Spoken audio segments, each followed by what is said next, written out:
Bismillahirrahmanirrahim. Assalamualaikum warahmatullahi wabarakatuh. Kami dari kumpulan C akan menerangkan tentang single parent non-married daripada untuk kursus pengurusan keluarga. Sebelum itu, saya akan memperkenalkan ahli kumpulan kami. Yang pertama adalah Nur Aina Natasha binti Amir. Yang kedua, Siti Nur Afiqah binti Muhammad Andrel, iaitu saya sendiri.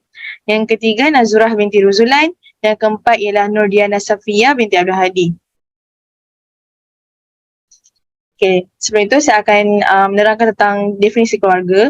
Keluarga adalah satu atau lebih individu yang mempunyai hubungan dan tinggal bersama isi rumah. Okey, ini daripada perspektif demografi daripada United States Bureau of the Census pada tahun 1995. Okey, seterusnya saya akan menerangkan tentang ciri-ciri asas keluarga.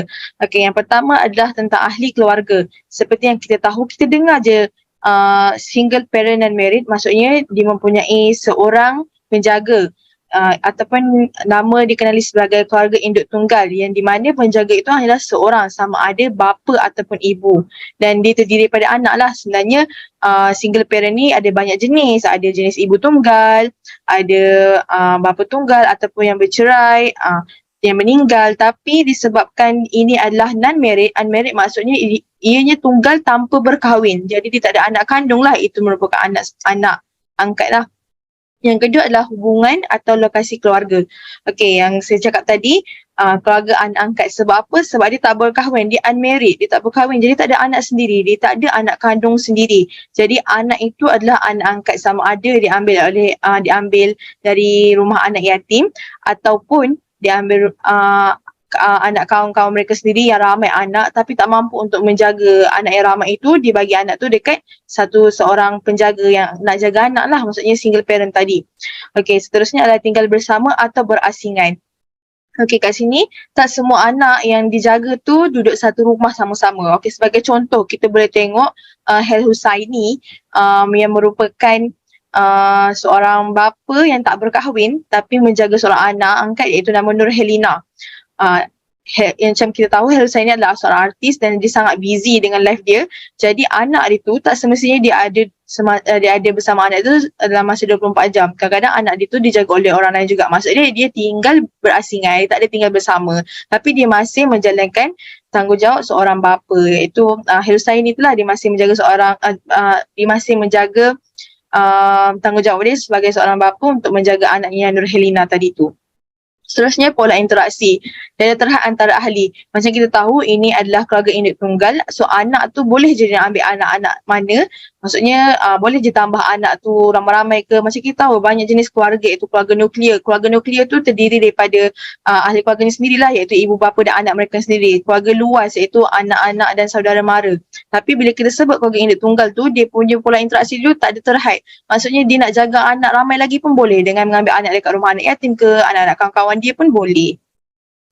Okey, seterusnya peruntukan ekonomi, mempunyai peruntukan ekonomi keluarga yang stabil. Okey, seperti yang kita tahu, bila kita nak menjaga sebuah keluarga ni, kita perlulah mempunyai ekonomi yang stabil untuk memenuhi keperluan fizikal seperti tempat tinggal ataupun makanan, keperluan pembelajaran untuk anak tu lah, supaya anak tu dapat hidup dengan selesa. Tak semestinya perlu kaya raya, mempunyai duit berjuta, tidak. Asalkan kita ada mempunyai ekonomi yang stabil dan mempunyai wang mencukupi untuk menjaga anak, itu dah boleh menanggung sebuah keluarga tersebut. Seterusnya, memainkan peranan atau berinteraksi dengan melakukan tanggungjawab diamanahkan dan berinteraksi secara positif antara satu sama lain. Ini sebagai contoh, seorang bapa tu melakukan tanggungjawab yang diamanahkan dengan bekerja untuk mendapatkan wang ataupun wang ataupun untuk menampung keluarga seorang anak tersebut, dan anak tu tersebut hendaklah belajar bersungguh-sungguh apa yang bapa dia ajarlah ataupun ibu dia ajar. Maksudnya penjaga tu ajar apa yang apa yang perlu anak dilakukan, dan anak tu hendaklah mendengar kata. Sebab apa? Sebab tanggungjawab seorang bapa ataupun tanggungjawab seorang ibu ni adalah memenuhi keperluan rohani, sosial dan mental emosi dengan memberi nasihat kepada anak, dan anak pun hendaklah mendengar nasihat tersebut, dan mereka hendaklah berinteraksi secara positif antara satu sama lain dengan menghormati antara satu sama lain. Contohnya, si bapa ataupun si ibu tu mendengar, menghormati pendapat anak tersebut, dan anak tu pun hendaklah menghormati pendapat ibu bapa mereka, dan mereka hendaklah sama-sama bersopan santun antara satu sama lain untuk mengelakkan daripada pergaduhan. Sebab itu adalah penting bila kita berinteraksi secara positif antara penjaga dan anak. Seterusnya saya akan berikan kepada Aina untuk menerangkan tentang kesan positif. Okey, saya Aina Natasha akan memberikan kesan positif single parent not married kepada keluarga, negara, masyarakat. Okey, yang pertama kepada keluarga. Kita tahu single parent ni maksudnya seorang dan mereka tidak berkahwin. Jadi yang tidak mempunyai pasangan lah. Jadi kesan yang pertama melakukan perkara tanpa desakan orang lain. Okey, mereka boleh bertindak secara bersendirian, secara santai dan selesa. Pada dasarnya, mereka boleh melakukan segala sesuatu dengan cara mereka sendiri, dan itu bererti kebebasan dapat dimanfaatkan daripada melakukan perkara yang menyenangkan orang lain.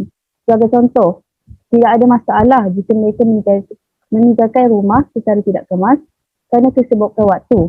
Dengan ini tidak akan membuat orang lain merasa marah atau tidak nyaman. Okey, seterusnya kesan positif kepada keluarga, merancang masa depan anak dengan baik. Mereka bertanggungjawab atas hidup anak-anak mereka sendiri.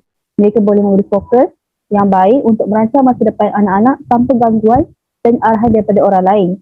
Mereka perlu berusaha mendidik anak-anak supaya menjadi orang yang berilmu, berakhlak walaupun tanpa pertolongan sesiapa. Bagi mereka boleh membuat terbaik tanpa mempunyai pasangan. Okey, seterusnya kesan positif kepada negara, mengurangkan kadar perceraian dan pergaduhan. Okey, mereka yang tinggal bersendirian bersama anak-anak tanpa pasangan tidak akan mewujudkan sesuatu konflik di mana mereka akan bertengkar sama pasangan akibat daripada masalah kewangan, pengurusan anak-anak. Oleh itu, mereka yang tidak berkahwin boleh mengawal hal ini secara baik dengan sendiri tanpa perlu merosakkan hubungan melalui penceraian apabila mereka menghadapi suatu masalah. Okey, seterusnya dapat mengurangkan bebanan pusat jagaan anak-anak yatim. Ramai anak-anak yang kehilangan keluarga ditempatkan di rumah anak-anak yatim dan dijaga dengan baik. Ini juga dapat meningkatkan kos keperluan rumah anak yatim untuk membesarkan mereka. Oleh itu, seseorang yang suka kepada anak-anak seharusnya mengambil anak-anak yatim untuk diberikan kasih sayang dan jagaan serta memberikan sumbangan kepada rumah anak-anak yatim agar dapat mengurangkan bebanan mereka yang menjaga anak-anak yatim selama ini. Okey, seterusnya kesan positif masyarakat, dapat melindungi anak-anak yang kurang kasih sayang. Okey, masyarakat yang berminat dan berkemampuan boleh mengambil anak yatim yang kehilangan keluarga atau saudara mara. Mereka boleh memberikan dan menjaga sepenuh hati kasih sayang yang ada dan keperluan yang mencukupi agar anak-anak tersebut dapat merasai kasih sayang yang sebenarnya. Okey, sekali kesan positifnya meningkatkan sifat penyayang dan keperhatian kepada anak-anak. Masyarakat boleh meningkatkan sifat penyayang dan keperhatian kepada anak-anak kanak-kanak yang memerlukan pertolongan dan jagaan baik melalui pengambilan anak angkat. Walaupun mereka tidak berkahwin, tetapi sifat keibubapaan yang ada dalam diri mereka, terutama generasi muda yang tidak pernah berurusan dengan anak-anak. Okay, jadi ini adalah kesan positif. Jadi saya akan berikan kepada Nazura, iaitu akan menerangkan kesan negatif. Ya, Assalamualaikum. Saya Nazura akan menyambung pembicaraan berkaitan kesan negatif. Okey, yang pertama iaitu keluarga. Penjagaan aurat sekiranya berlainan jantina. Contohnya seperti sentuhan dan juga pergaulan. Selain itu adalah kurang mendapat perhatian kerana penjaga sibuk mencari nafkah ataupun rezeki. Seterusnya adalah terhadap negara, di mana kadar kelahiran adalah berkurang kerana tidak berlaku perkembangan dalam institusi keluarga. Ia juga akan berlaku kekurangan dalam tenaga kerja. Seterusnya terhadap masyarakat, di mana ia akan menimbulkan fitnah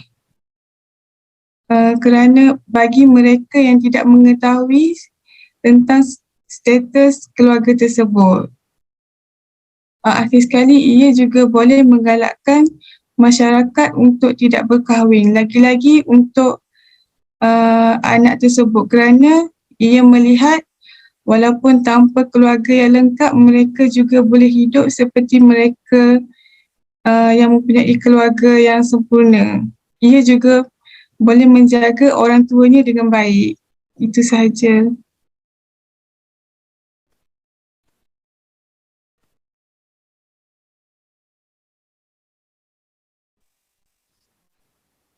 Okay, saya akan mengakhiri perbincangan slide pada hari ini. Sebelum itu, nama saya Nordina Safia, Dautor Genogram Single Parents. Yang saya telah membuat research. Bagi saya agak mudah untuk genogram single parents kerana ia hanya melibatkan dua perkara, iaitu ibu bapa dan juga anak itu sendiri. Tapi ibu bapa adalah yang tunggal dan anak. Okay, sebelum itu simbol petak itu adalah menunjukkan simbol kepada seorang ayah dan simbol bulat menunjukkan kepada simbol seorang emak. Okey, untuk single father, seperti contoh yang Afiqah lebih tadi, iaitu Hir Husaini, di mana dia telah mengambil seorang anak perempuan, anak angkat perempuan dan menurunkan. Dan contoh yang kedua yang saya boleh ambil adalah Sufyan Suhaimi. Dia mengambil seorang anak angkat lelaki, di mana anak angkat lelakinya merupakan anak kepada kawan baik dia sendiri. Jadi budak lelaki tu dia mempunyai dua orang ayah, itu seorang ayah kandung dan seorang ayah angkat. Okay, dan contoh bagi single mother, saya boleh simpulkan kepada Stacy sebelum berkahwin dengan suami dia Hakim. Stacy ni mengambil seorang anak angkat perempuan bernama Bella, dan selepas beberapa tahun barulah dia berkahwin dengan Hakim.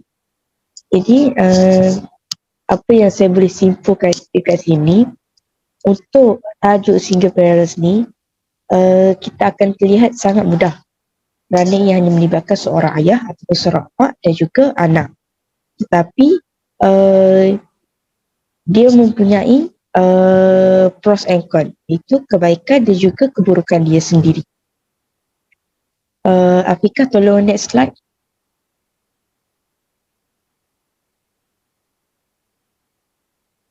Okay. Pros and cons tadi, kebaikan dan keburukan dia, seperti mana yang Aina dan juga Nazura telah beritahu tadi. Contoh kebaikan dia, bila dia mengambil seorang anak angkat tanpa dia mempunyai pasangan hidup dia sendiri, dia dapat bagi kasih sayang sepenuhnya kepada anak tersebut. Tapi kebaikan keburukan dia adalah dikatakan macam menggalakkan masyarakat ni untuk tidak berkahwin, untuk tidak mempunyai pasangan hidup seumur hidup. Jadi itu adalah keburukan dia sendirilah. Jadi kalau ada apa-apa persoalan, boleh bertanya kepada kami berempat daripada kumpulan 3 ataupun kumpulan C. Sekian sahaja daripada kumpulan kami. Terima kasih.